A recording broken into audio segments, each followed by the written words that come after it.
if you aren't willing to communicate, you're not going to get shit. Okay, you're going to get paid bullshit. You're going to have a shitty job. You're never going to get ahead. You're going to get bitter. You're going to look around and be like, everybody's passing me by. No, they're not passing you by. You're not learning a very real skill set that you must have to be successful, which is to communicate. So if you can't communicate, you have less value. So learning how to communicate effectively is the most important skill that you have to have for a prosperous life. Prosperous with your relationships, your friendships, your job, anything that you do. It's a requirement to be able to communicate effectively. If you have some sort of reservation or some sort of mental block, you have to figure out how to get over that. Now, how do you get over the fear of having conversations? If I had to give you $1 million to answer this right now, what would you say you have to do to get over the fear of having conversations, DJ?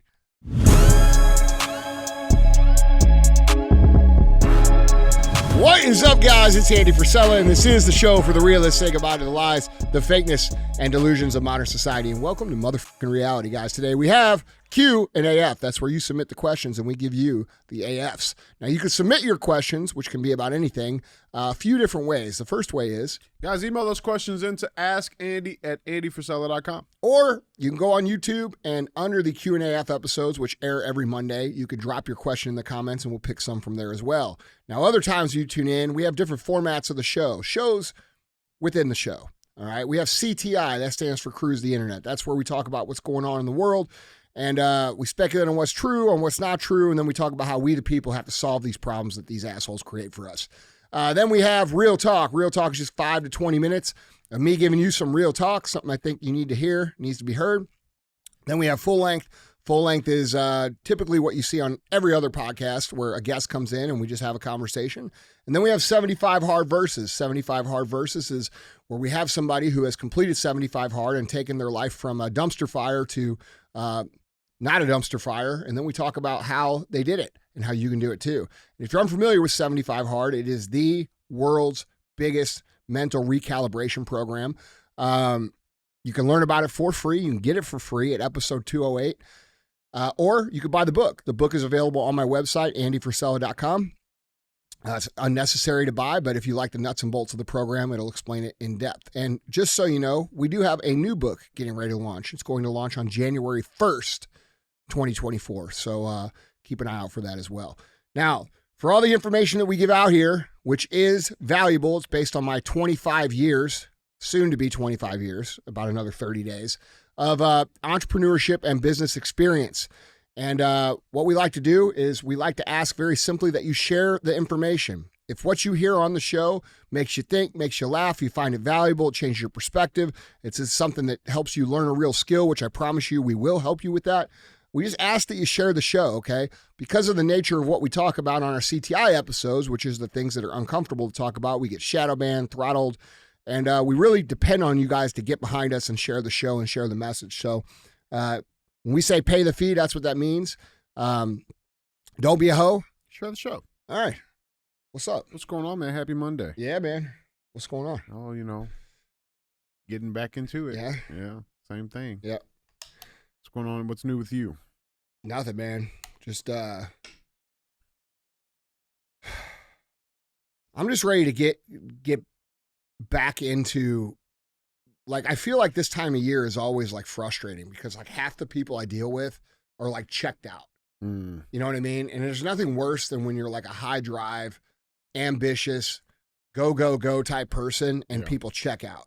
Like it's very frustrating. So like I'm just ready, to get through this next 30 days or so and get back into fucking business for most people. Yeah. I mean, I never slow down, dude. Dude, it's been a hell of a year though, man. Mm-hmm. For a lot of people. I think that's the other thing too. It's like it's been a lot going on in the whole, you know what I'm saying? Well, it's going to get way worse. Yeah, well, I mean, on top of that too though, I feel like it's also gone by super quick. Yeah. You know what I'm saying? Like I feel like that too. Like it's already fucking November, man. Yeah. Like at the end of November. Yeah. You know what I'm saying? It's just been going by super, super quick, man. And so I think it's, for some reason, it's like the holiday times is always the time people start to slow down and try to ground themselves before they laugh. Yeah, the problem is, bro, for a lot of people, especially with their fitness is they just give up and they'll put on 10, 15 pounds in 45 days. Yeah. And bro, that 10, 15 pounds is going to take you 60 days to get off. Mm-hmm. You know what I mean? Like, it's just in a real way, yeah. You know, if you do it the right way. But, you know, a lot of people during this time of year, they create a bigger mountain for them to climb. And if I were to recommend it, I would say to avoid that. Yeah, just try to maintain where you are right now. Yeah, or try to get better right now. Yeah. You know, everybody else is getting worse. So if you can get better, it widens the gap. Yeah, absolutely, man. Absolutely. Well, to no one's surprise, got some good ones for you. All right. Let's get it. Guys, Andy, question number 1. Andy, COVID really killed a lot of small businesses and shifted the wealth over to the big companies like Walmart, Amazon, etc. Now with a few small-sized businesses, they're getting back to somewhat normal. What do you think would be the best way for us as Americans to support small, local, pro-American businesses in spite of the ultra-convenient way the big box stores do business? How do you compete with that? You just have to inconvenience yourself. You have to understand that when you make an investment in a real company owned by real Americans that employs people in their community, these are things that you're going to have to do if you want the economy to continue to provide jobs and provide value and not be owned by 3 or 4 mega corporations. And then, by the way, if we have 3 or 4 mega corporations, we have basically one culture being dictated to us, which is the woke culture that we all fucking hate. Yeah. Okay. So if you don't want them to be in control of everything, you have to understand that it's going to take some conscious effort to move outside the realm of what is convenient to taking pride in doing things that are inconvenient to support real American people, not the Walmarts and the Amazons of the world, right? Yeah. I'm going to tell you this too. This is real important for you guys to understand. They're going to try to close a bunch more businesses between now and election time. Okay, so whatever they have planned, I've been talking to you guys on CTI about this for years now. It's a pandemic or a war, and they're going to use whatever assets they have necessary, it might be both, to shut down business again and use it as a way to scrape even more into their coffers. And, you guys have to be preemptively prepared for that. And that means you're going to have to prepare your mind that you are not going to give in. You are not going to close your business. You're not going to comply with anything that they say. And that process should start now. Like, you should start realizing that over the next year, probably a year to the day from now, is probably going to be one of the hardest times in America to own a business that has ever existed for multiple reasons. Now, what does that mean for you? That means that you're going to have to get extra diligent and aggressive about not just staying in business, but also evolving your business to be more successful. A lot of times when the economy shifts and things change and we go through hardships, people shift into this mindset of just staying open. And just staying open will get you killed by default, because just staying open means that you're not trying to improve, you're not trying to evolve, you're not trying to press forward. And basically what it does is it puts you into a mental place where your mentality goes from we're trying to become something, we're trying to build something, we're trying to grow something, to we're trying to maintain this thing. And the law of business still applies even during hard times, which means there is no maintaining. There is only moving forward, and then there is falling behind, because the world is going to continue to move forward even through hard times. So we as business operators have to understand that as hard as it is and as hard as it might get, it's going to be important to stay on your A game, to make sure you're doing a great job, to not lax your standards in any way, and to continue to try to push forward. And for the businesses that make it through, all of those businesses that make it through will operate the way I just said.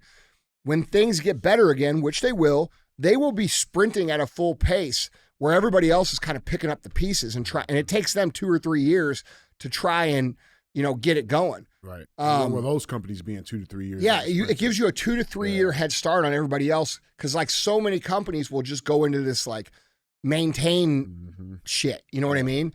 Yeah.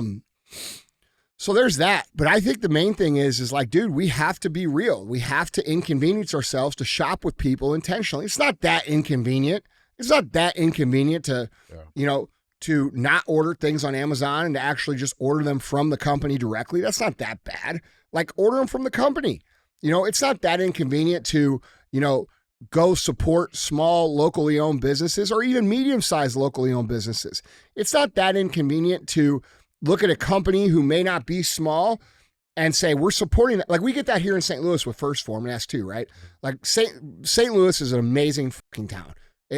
Like, everybody's like, why do you live in St. Louis? Well, you'll never get it because you don't live here. Right. But I love the people here, and I love this community, and I love this town, and they treat us very well. And even though we've become bigger and bigger and bigger and bigger, they still understand that we're a small business in the scheme of things, and that we're providing jobs and building careers in a pro-American way, right? Right.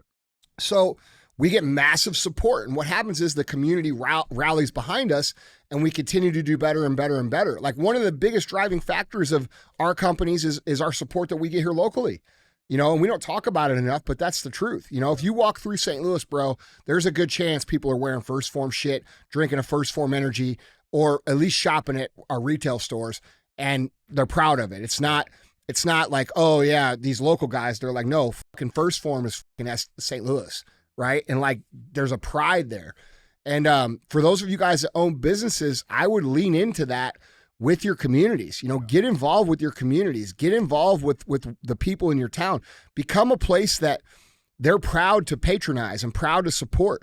And you do that by treating them extra well, right? And then reinvesting in the community over the course of time. But dude, small business entrepreneurs are under attack, and we're going to have our hands full this next 12 months. It's going to be very important that you guys don't comply with any of the shit that's going on, and to make sure that you keep moving forward and not get in this rut of maintaining. Yeah, I love it, man. Yeah. Absolutely.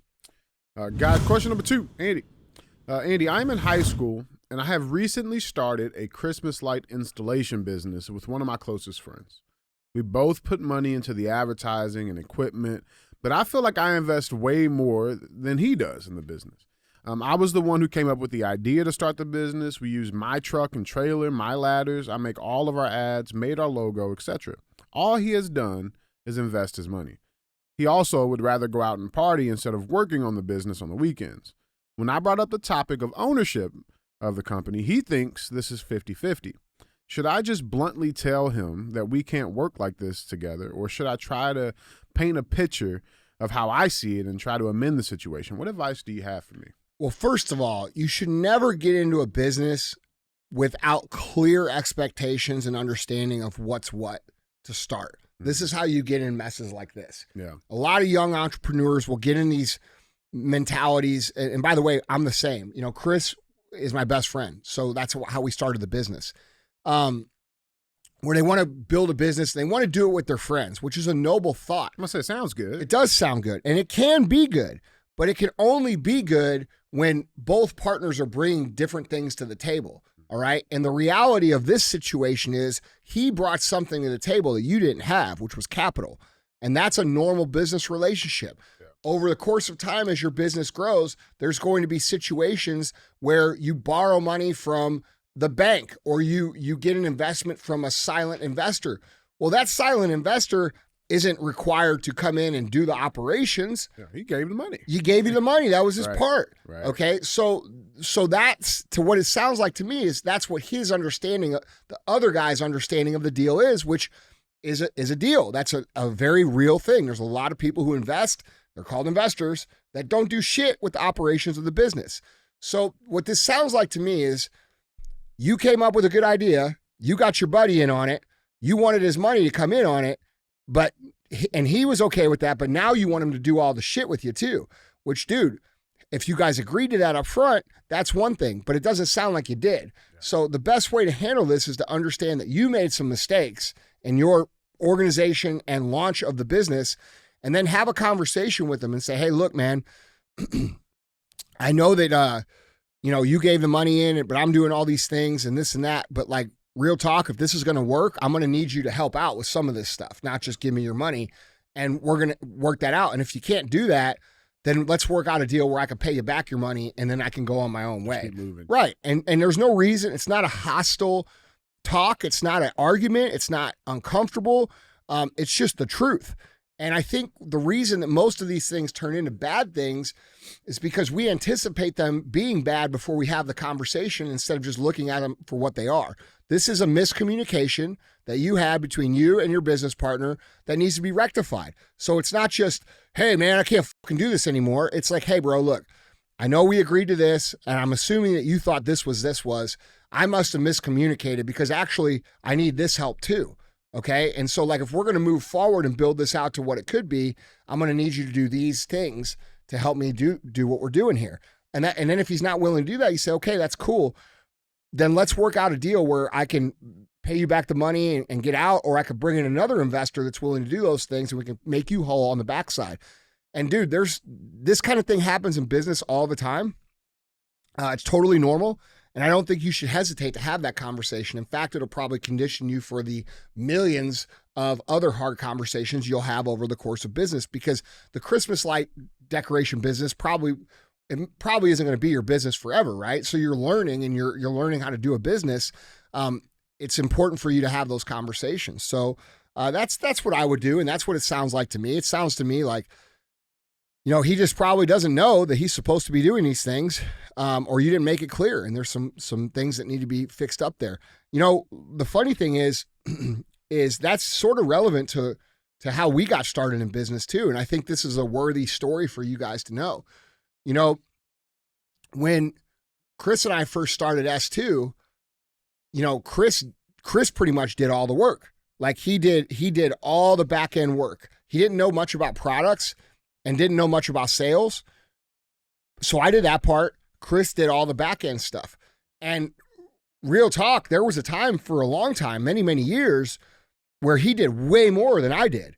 Okay. But then when the business grew, I was able to discover what I was gifted at, which is branding and vision.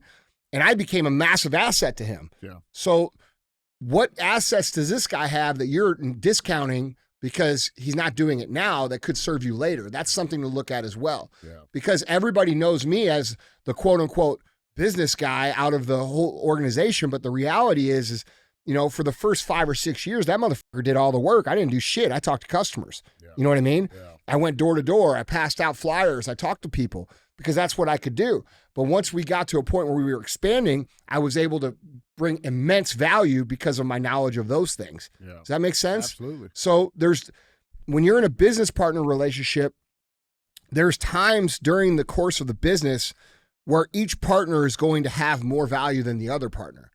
Does that make sense? Yeah, it's not always going to be. Yeah, it's not always like this one guy is the guy. Sometimes you're going to go through phases where your friend, maybe he saves the business because he's got some skills that you don't even know he has yet. Yeah. There's all kinds of things to think about. And very few times, like when I come in here at First Form, a lot of people think, oh, Andy's doing this. But the reality is I got Jason, I got Sal, I got fucking an amazing team of executives. And those guys are highly skilled people. Like, they're carrying the weight. You know what I'm saying? So we have to be real about how this works. Now, I realize that you're just getting started, and this is probably a heavy answer but there's a lot to it, and you should be thinking, what would this be like? Like, how would you address this conversation if you were 5 years down the road and you were doing $20 million in sales? How would you address it? Right. Think about it like that. Right. You know what I'm saying? So there's ways to think about these things, but ultimately, guys, the truth is that we have to get very comfortable having good communication with our business partners.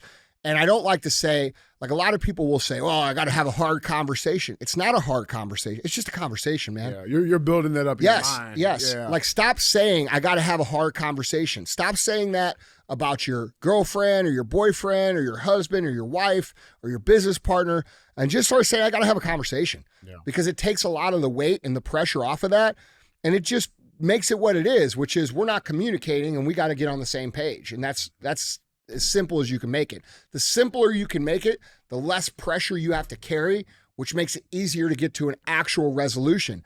And then the last thing I'll add to this is that when you have these conversations, you should be understanding that the idea is not to win the conversation. I'm not trying to get my way. I'm trying to get the best way. The way. Okay. And a lot of people, especially when they're young, they want to win the conversation. The idea of winning the conversation is a faulty idea. Conversations are not things to have won. They are things to have to find a resolution that serves the purpose of what we're working to do. And that comes with humility and the removal of ego, which is hard to do when you're young. Real talk. Yeah. So like now when I have to have conversations with, let's say, Jason and Sal or Chris or, one of the guys here or anybody or fucking Ed who I'm partners with in Arte or whatever I got going on. It's the context of the conversation is not, we got to do it my way. The context of the conversation is, hey, what's the best way so that we can make this work and win? Yeah. And that's where a lot of business owners and leaders really fuck up, dude. They fuck up their whole lives. It's not about winning, bro. It's about finding the best path forward. If you want to be a great leader, your leadership style should be, I'm going to listen to you. I'm going to listen to you. I'm going to listen to you two guys. And then I'm going to figure out what I think the best answer is, even if it's not mine. Yeah. You see what I'm saying? Yeah. It may not be yours. Yeah. It's probably not going to be. Yeah. Like and you know what I mean? Yeah. Sometimes it will be, but the goal of what we're trying to do here is to win. So the outcome of the conversation should be what's the best for everybody here. Not just because I love this or this is me or I did this or I put this money in or I did all the work. Dude, fuck all that. Sometimes you're going to do more work than your business partner. Sometimes he's going to do more work than you. That's an ebb and flow that naturally happens. So my advice ultimately here is to have a conversation, get on the same page, address the conversation with the context of we're trying to find the best solution possible, and then move forward from there. Yeah, I love that. I think this is awesome, dude. I like seeing these questions and stories. We're seeing a lot more younger people coming in at starting businesses. I think it's fucking great. Wait, dude, listen, this is hard shit. What I just explained, yeah, I can rip it off and it sounds real easy, but remember, I was a young, dumb entrepreneur that at 19 years old didn't know shit. Okay. So I've done this and made all these mistakes so many fucking times, bro. It's insane. This is experience, bro. you're not supposed to just know this shit. Yeah. You know what I mean? Just learn as you go. Yes. Yeah. I love that, man. One thing I want to follow up on this question though, when you talk about conflict resolution, right, with your partners or your even execs, have you found it to be difficult when, let's say you're a passionate person, Mm-hmm. right? And then, your whole team, they're also passionate Mm-hmm. people, right? Like Mm-hmm. how have you handled those conversations when it's like, it's not necessarily, okay, my decision is the best, but you truly believe that you have the best goal and somebody else does as well. And you guys are equally passionate on it. How do you have those conversations? Well, I'm overpowering. You have to know yourself first. Okay. So I have this, and you guys all know that all the guys here in this room I'm talking to, I have an overpowering passion. I can walk into a room and there can be 10 other passionate people. In 3 seconds, they'll shut the fuck up. Okay. Real talk. But that's not good. That's a hindrance to me because what ends up happening is the rest of the guys shut up and I don't hear their good ideas. Yeah. Okay. So we have to understand that sometimes you shutting the fuck up is what produces the best result. So how do I address that? It's hard, okay, because I am passionate, but I have to sometimes remember all right, look, just shut up and let them talk, let them say their shit, let everybody go, and then you go at the end. And so that's something that has helped me. But dude, real talk, I'm not great at it all the time. Sometimes I do know the answer. All right, this is a weakness of my leadership. This is a weakness of my own leadership. I'll just be real. Sometimes I know the answer. I already know. And I'm urgent because I want to win now. Mm-hmm. Okay. So I already know the answer. I don't want to fucking hear it from 10 other people. I already fucking know. Right. Okay. So I'll walk in and be like, this is what the fuck we're doing. All right. However, you can make a lot of mistakes doing it that way because maybe Madad has a couple ideas that will make it even better than that. Right. So that's my weakness as a leader. My weakness is not being assertive, it's being too assertive. And so there's this really good book called The 5 Dysfunctions of a Team that I read, 12, 15 years ago. And it kind of goes through this process of how you get people to contribute and be valued on your team. And I read that book and it changed my perspective, but I still struggle with it. So what I try to do, man, is I try to be the last to talk. When we're in a meeting, If like I know the answer or if I don't know the answer, you guys have to talk. Right. But sometimes like I get too aggressive and too ambitious and too passionate, and I want to go in and be like, all right, we're just doing this for the sake of getting it done quickly, right? I like to move now. I don't like to move like I want to be there now, and that's unrealistic. So sometimes that gets the best of me as a leader, but the truth of the matter is being aware of your own shortcomings is how you become great at it. Yeah. And so I have to be very conscious of that. Yeah. Well, I mean, for sure. I mean, like, because I remember a time when I first got with you, I would ask you a question, like, man, why you guys aren't doing it this way?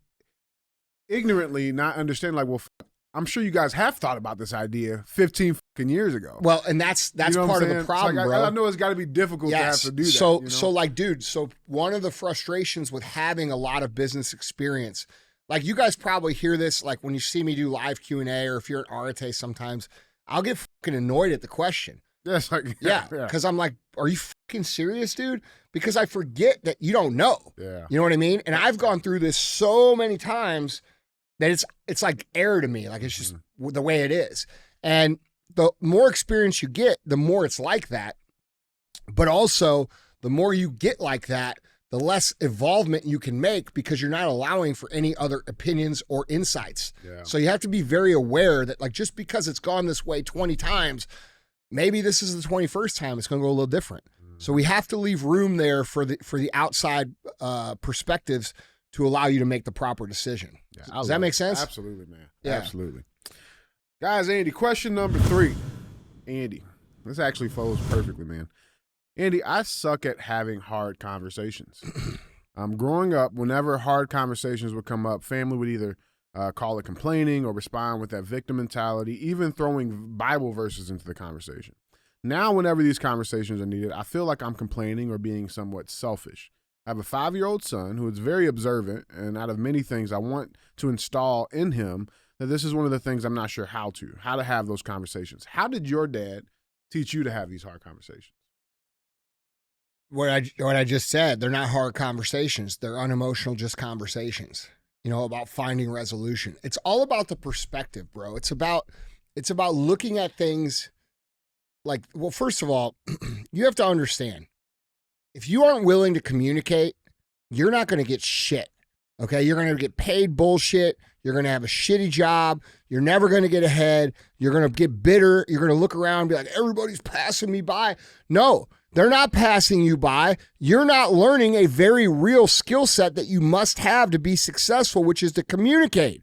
So if you can't communicate, you have less value. This is a real thing. And so when you look at your little 5-year-old son and you say, I want to set a good example for him, right now, you are not setting a good example for him. I'm going to tell you that right now. He is learning right now to be passive, to be weak, to go with the flow. And what will end up happening is that kid will grow up witnessing his dad be this way, and then he will be that way, and he's going to get the same shit you're getting, which is probably not much right now. Okay, so learning how to communicate effectively is the most important skill that you have to have for a prosperous life. Prosperous with your relationships, your friendships, your job, anything that you do. It's a requirement to be able to communicate effectively. If you have some sort of reservation or some sort of mental block, you have to figure out how to get over that. Now, how do you get over the fear of having conversations? If I had to give you $1 million to answer this right now, what would you say you have to do to get over the fear of having conversations, DJ? What do we have to do? Have a conversation. There you go. $1 million. I got it. Yeah, not really though. Not really though. But I'm just saying. Yeah, all right. But here's what I'm saying, dude. Like there's only one way to move past the things that you suck at. Like when I first started playing baseball, bro, my first year of baseball, I didn't get a single hit the whole entire year. Fuck. Okay. The next year, I figured it out and I started dropping motherfucking bombs. Yeah. Okay. Like this is how it works. Still falling. Yeah, bro. They ain't even come back. Listen, I hit those motherfuckers in 82. They went over the mountain. Yeah, I'm with you. All right? I'm with you. Like, dude, look, anything that we want to get better at comes down to us doing the thing that we are afraid to do because we suck at it. All right? And right now, brother, You suck at having conversations. You just listed off 15 objections as to why you don't have it. Oh, they threw Bible verses at me. Man, f that. Like, do you want to lose? If you want to lose, keep being a fucking pussy about having conversations. You will not make any money. You will be pissed off. You won't have any good relationships because you can't communicate. You won't have any real friendships because you can't communicate. And your life's going to fucking suck. And lots of people live their whole lives like this because they're afraid of saying things that are very obviously things that they should communicate. It should be said. Yes. And so we have to remove this fear from our minds and our hearts that having a conversation is a hard thing. It is not hard. It's very simple. You move your mouth, sounds come out. Like, it's real simple, dude. If you break it down to how simple it is, there's nothing to be afraid of. Their reaction to what you say, that is their responsibility. Now, they might get upset. They might throw a tantrum.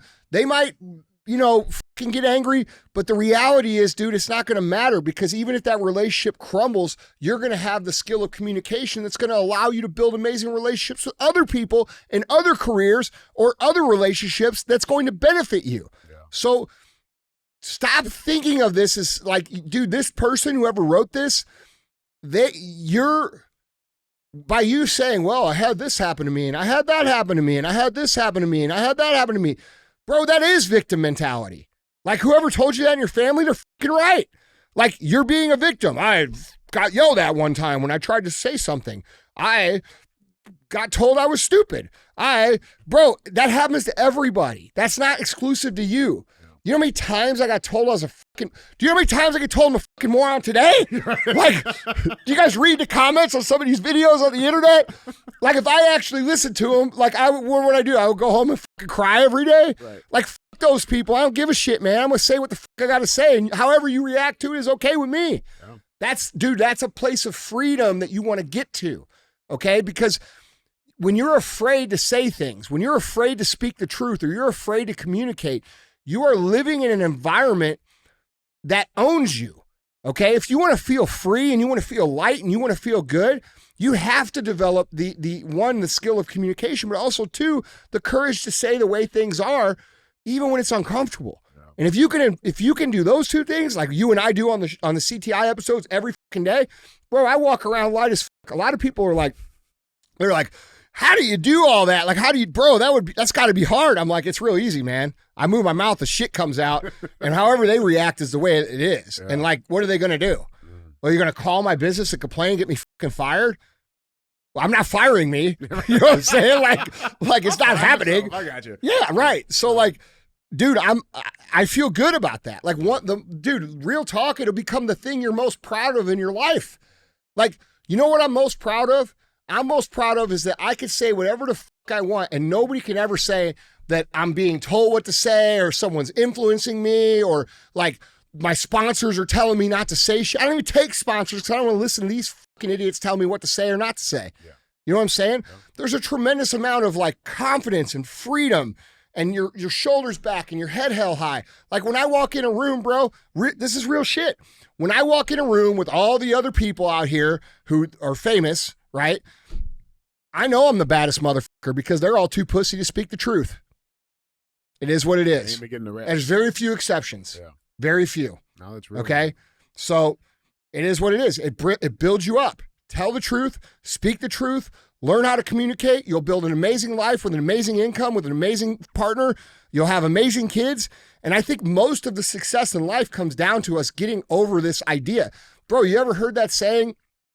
The squeaky wheel gets the grease.